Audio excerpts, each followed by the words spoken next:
to a beer with Wraggy, but also a rum and raisin imperial stout review. So there's about that much left. That's it, and then that's it. That's that bad boy gone. So it's basically um, two Easter brew double chocolate stout kits brewed together um, with an extra bag of sugar and um, rum and raisin flavouring. And at first, the rum and raisin was a bit too much. After 4 months in the barrel, it mellowed out lovely, and it turned into carte d'or. So here's the beer. I'm gonna nice pop on the bit of the bottle.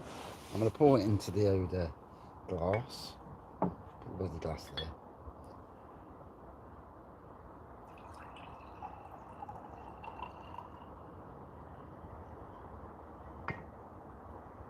So I think it turned out around about 11.5%. So imperial strength.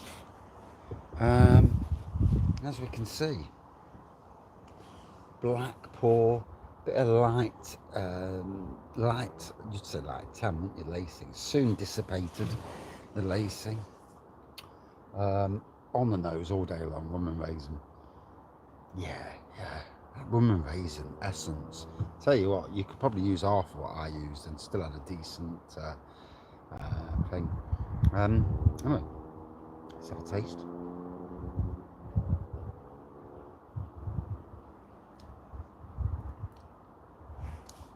It's like liquid carte d'or. It's strong. It's beautiful. It's quite thin. You know, certainly not a thick. Certainly not a thick imperial stout. You do get some imperial stouts that are quite thin though. I've had them really thick and gloopy, and I've had them really quite thin. This is certainly on that side. Surprising, because 2 lots of the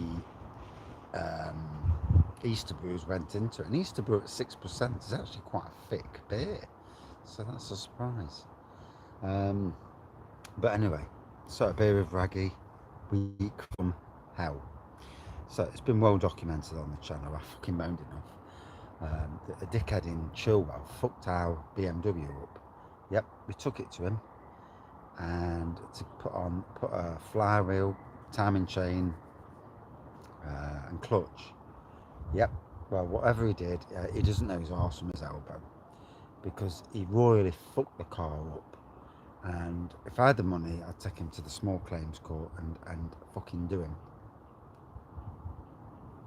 But I haven't got the money. I can't be done with all the stress of it all. So, you know, it's just a lesson learned, and a really fucking painful lesson. We got 1,200 quid out of it because we got it off the bank. But that doesn't equate to the money that we paid for the parts. There's another 800 quid, and the fact that the car was probably worth about 3 grand anyway.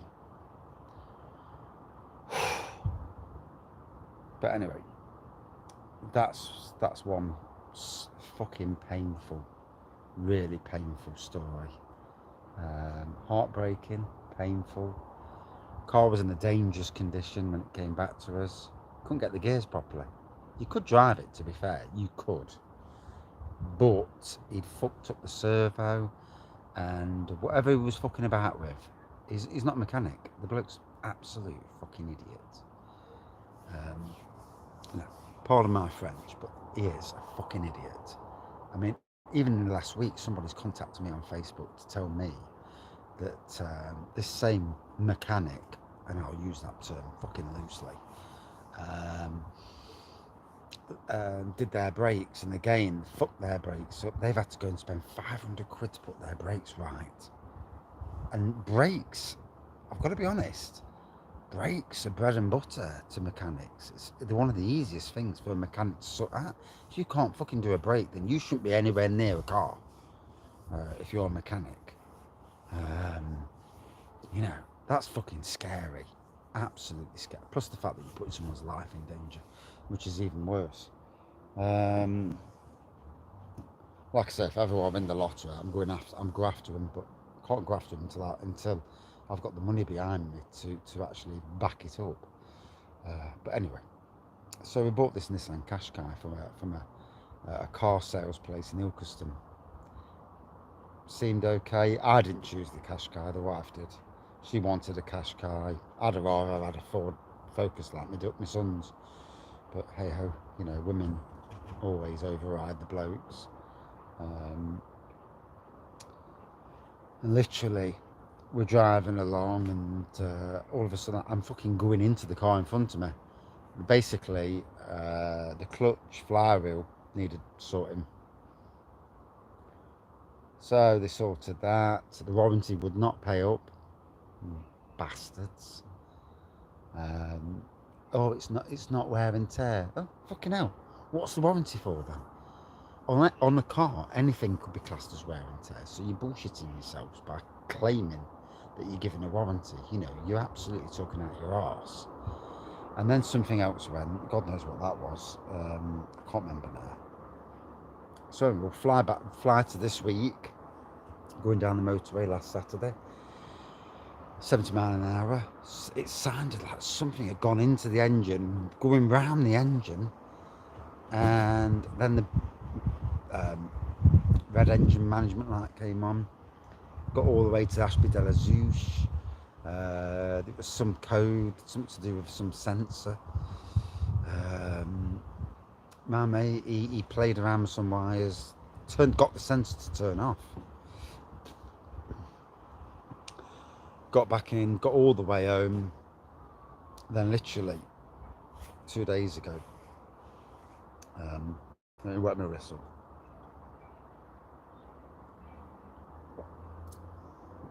2 days ago, we're going down. We've been to the cake shop. We're going down Breckhill.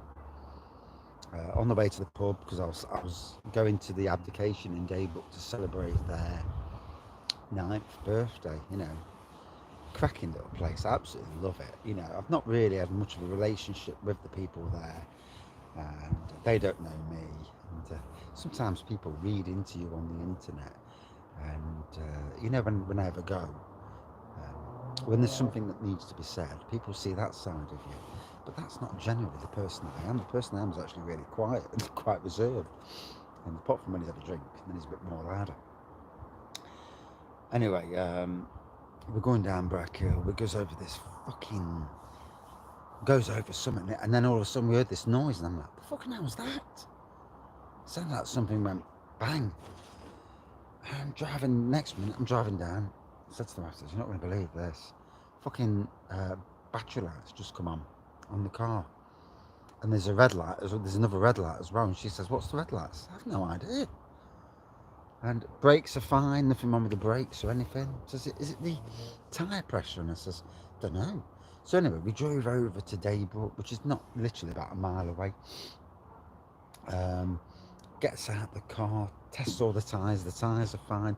Battery light's still bloody on. Didn't know if it was an electrical fault, because cars and electrics are cunts anyway. Anyway, I'm inside. We go for a pint. She rings up the garage because we need somebody to advise us, because it's getting silly. And there was this strange creaking as well, funnily enough, on the car. Ever since they worked on it, there's been this strange creaking. And it makes me wonder if the problem, I'm just about to tell you what's happened. So anyway, had the beer from that abdication. Tastes nice as well. Yeah. Then I had a 10% while waiting for the AA man, because I thought we were going to get towed. No, wife had to drive. So, but luckily she'd only had half a lager.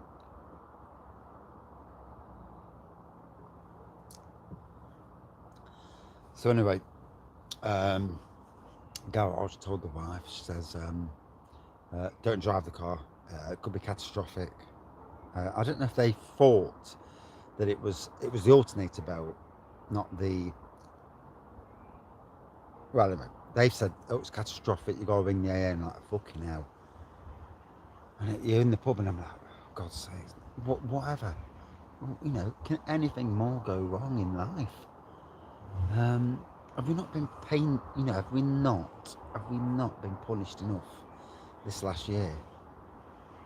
lost our dog, fucking cars, money going out for bills and shit. And it's like, we're not fucking evil, we're not doing it wrong in life. We're working our best and we're working above and beyond our normal hours. Wife doing cakes, me doing extra garments, and everything is going straight out. You know, my only vice in life is a beer. Fucking beer, that's it. Don't go to concerts or fucking holidays. We can't afford a fucking holiday. Um, I like beers. I've had to calm the beer reviews down because literally can't afford it. No, simple as that. But anyway, that's not for people to worry about or even be bothered about. Anyway, AA man came, lifted the bonnet straight away. He says, "Oh, it's your alternator belt snapped," and I'm fucking hell. That answers the question. So on the Saturday, we're driving along, and Andy looks at the belt when we get to the cottage. Andy looks at the belt and he says, "Fucking hell, your belt's half the size of what it should be. That's not right." And I'm like, "Fucking hell, why didn't they pick up on that, the garage?" And then he's told us, he says, "What's happened the other night when you drove it, and that noise you heard, that would have been half the belt going through the engine." And we're like, "Oh shit."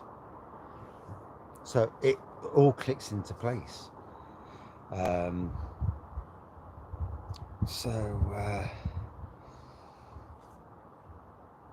Anyway, he says, like, "I'll follow you down, let's get you to the garage." So he got to the garage, put the keys through the letterbox. I had to walk over, meet my son. He was going to give us a lift, but he says, "Well, my son's around the corner. We only live around the corner. We're not literally about a mile and a half away, and about a mile away from, less than a mile away from Black Iris Brewery's tap room." But, you know.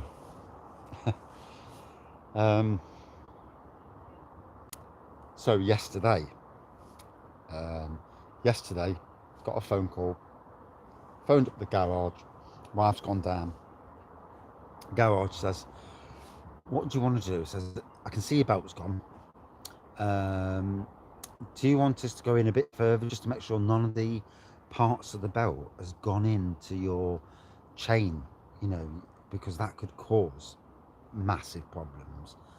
And the wife turned around and says, "Yeah." Says, "Do you want your chain to be changed?" And says, "No, we can't afford it. We literally can't afford it. You know, we borrowed money off my son. We you know, fucking hell. We're absolutely at that door where, you know, you can't." Says, "No, we just literally can't." Says, "Right, fair enough." And yesterday, I was broken yesterday. I wasn't in a good mood about the car, kind of blaming the wife for choosing the car. You know, not really her fault. You know, she wanted that car. I wasn't bothered. But,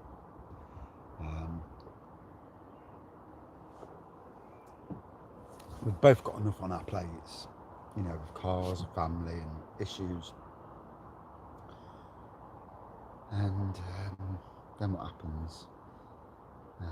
Garage ring my wife. Says, "We've got some bad news," and I'm like, "Oof." She's like, "Oh no." And I don't understand the part of the engine that they're on about or what it is, but the aircon compressor or whatever it is that runs the aircon has basically capitulated and took the fucking belt out. Bearings or whatever it is, it's just boof. So that's gone. That's took the belt out on the alternator. So you're looking at minimum 500 quid. 500 quid, just, you know, fucking, I got 500 quid. Can't keep fucking, we've chucked a lot of money at this car already. And all of a sudden, you know, you're there at work and you're like, "Oh God." You know, I literally, fucking hell. But you need a car because she needs to take my son to school. We look after the grandkids. You know, we need to run 2 cars. I need a car for work. Can't get to work without a car. You know, it's fucking impossible.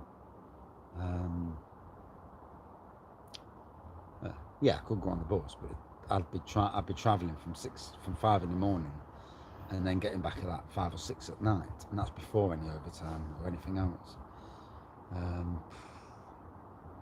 So So anyway, they've contacted the warranty people.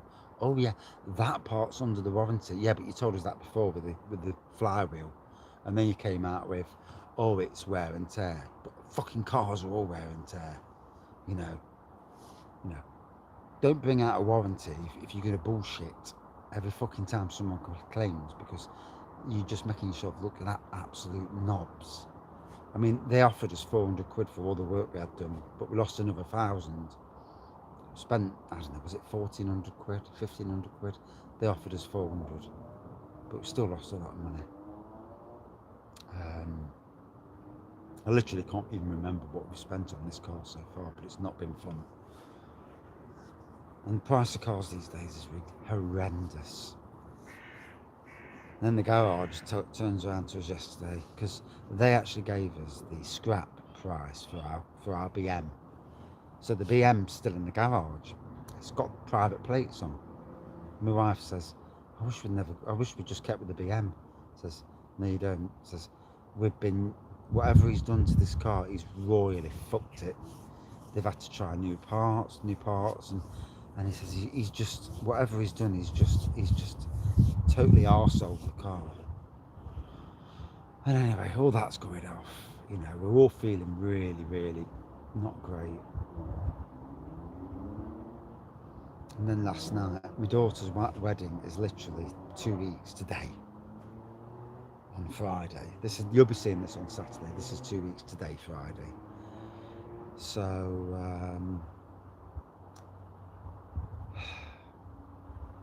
I've got her wedding stuff in the shed, in the beer room. These glass vases that are about 60 centimetres high with flowers in the top, shingle in the bottom. I went by it with a load of glasses in the hand. One went over, caught it, one went over, smashed on the floor. The other one went over as well. That one didn't smash. One smashed on the floor. These fucking vases, they're a minimum of 25 quid each on the internet, and to buy brand new. And can't get them second hand. And then you're looking at the price of four. So you're looking at over 100 quid. All because of a mistake, or because of a real bit of bad luck. I'm there last night on the settee and I'm broken. And it's like, I can't fucking take it anymore. Fucking bad luck. Is there anything else you could chuck at us? You know. I actually went to bed last night with no food. Stressed to the eyeballs. I'd upset the wife.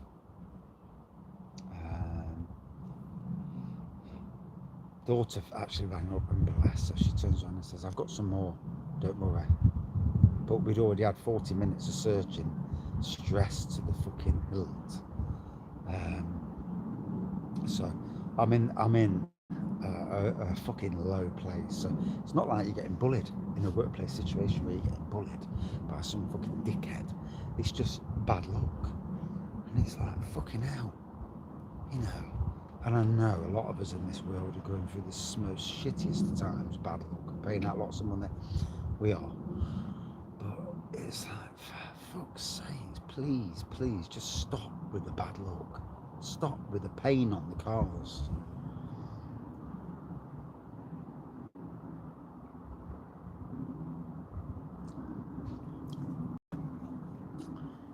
If you've got the money to pay for stuff, then you know, yeah, oh yeah, that hurts, but yeah, I'm just gonna carry on.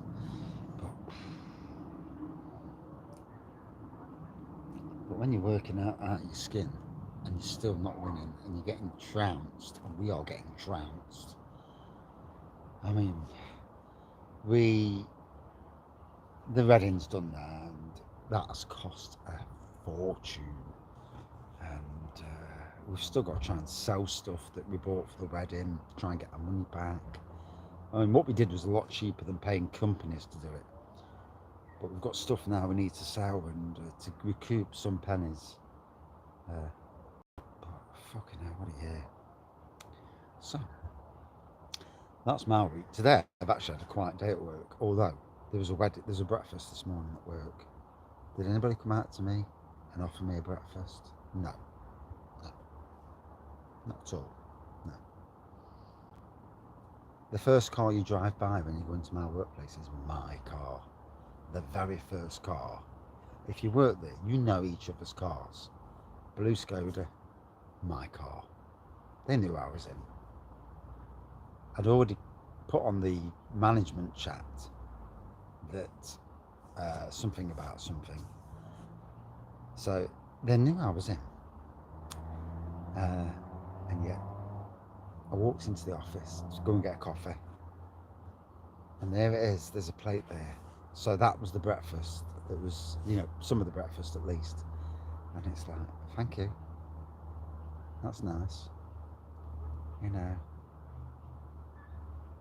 thought that just sums the whole week up. People don't know what you're going through. But sometimes it's just nice to say hello. I mean, I look on YouTube at the moment and I'm really worried about our man Kent Bearview's. He's obviously in a really dark place. I'm in a really dark place. It just feels like we're getting trod on and pissed on and shitted on. And I know in the grand scheme of things that you're not. It's just bad luck. But sometimes bad luck, you think, fucking hell, please, leave me be.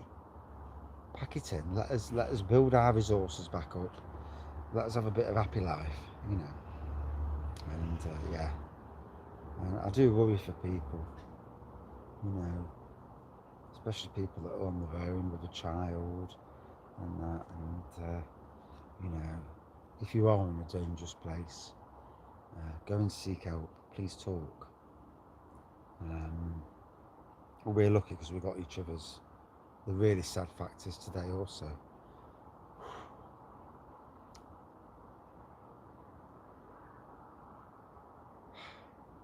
My wife's auntie passed with cancer today.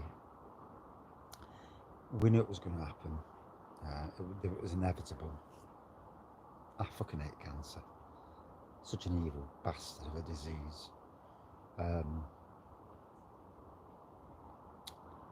And that's today as well. And, my wife's in there now making cakes, doing whatever she can to put pennies in the kitty. Pennies that are just getting robbed off us. I feel like we're the poor and, the fucking, well, it's not even the government, it's just fucking bad luck that's just absolutely shredding us to bits. Life. Tough, innit? Anyway, the woman Raisin's had a time to breathe. Gotta be honest, it's certainly in the spot. I've got the last bit of the bottle, which will get drank tonight, no doubt.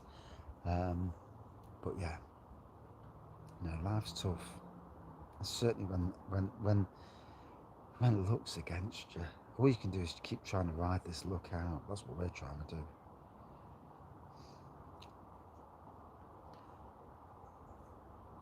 It's really painful, and I don't even know what's going to go on with the car. I do hope these warranty people have got some ounce of honesty and integrity about them. But we've got money saved for a holiday in October, but I already know what's going to happen. We're already foregoing that, which means that coming all the way up to October, I'm going to have to try and work like an idiot and probably take more gardens on to, fund. So, yeah, it is what it is. Anyway, I hope you're having a better week than we've had. Fucking hell. When it comes to shit weeks, it's been up there. Yeah. You post reviews on the internet, everyone thinks, fucking hell, he's going to the pub all the time, he is, and he's doing this and that. Fucking hell. Yes, in some ways that's truth. But in other ways, you need a beer just to cope with with the shit world. Well, luckily I've got beers in the shed to cope with that. For a short time at least. But anyway, that is tasting amazing. A good 4.5 out of 5 for me. Not that scores matter in any way, grand shape or form, but it's tasting spot on. Thank you for watching, and I hope I haven't depressed you too much in the world. Just because to show you, but we're all suffering.